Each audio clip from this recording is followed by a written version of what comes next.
여러분 안녕하세요. 시간 좋은 영어 학습 삭영어입니다. 오늘은 21번을 빠르게 정리해 보도록 하겠습니다. 우선 이 녹색 괄호는 해석을 하지 않아도 되지만 먼저 해석을 해 보겠습니다.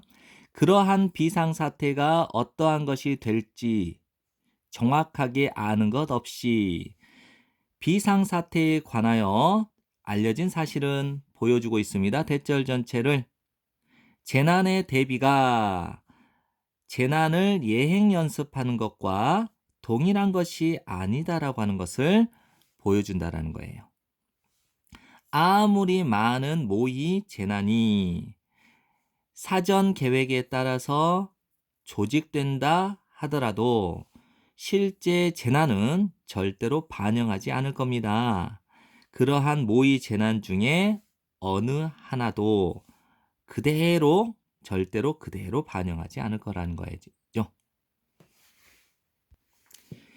재난을 대비하는 계획 세우기는 더 뭐뭐와 같냐면 마라톤을 위한 훈련과 더 같습니다. 뭐뭐보다 훈련하는 것보다 높이뛰기 시합 그리고 단거리 달리기 경주를 위한 훈련을 하는 것보다 마라톤을 위한 훈련을 하는 것과 더 같습니다.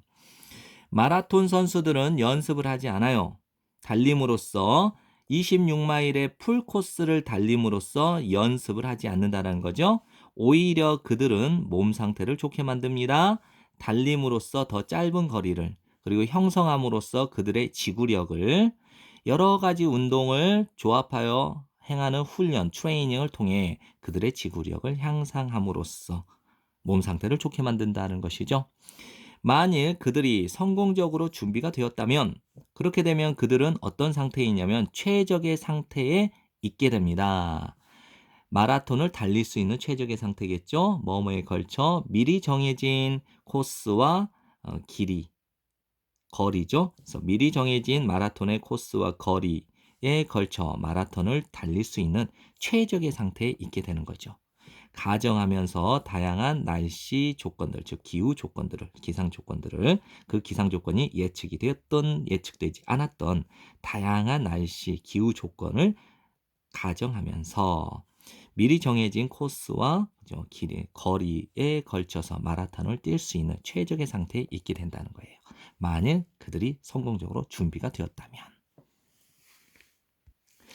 이것이 보통의 마라톤 준비라는 겁니다. 네, 이 문제는 원래 이제 마라톤을 위해서 훈련을 하는 것은 무엇을 함축하고 있냐면 개발하는 것, 발전시켜 나가는 거죠. 잠재 능력을 반응할 수 있는 실제 재난에 반응할 수 있는 잠재 능력을 키우는 것과 동일하다라는 거예요. 네, 지금까지 공부하느라 고생 많으셨고요. 여러 번 복습하시고 내신에서 꼭 좋은 성적 받길 바라겠습니다. 감사합니다.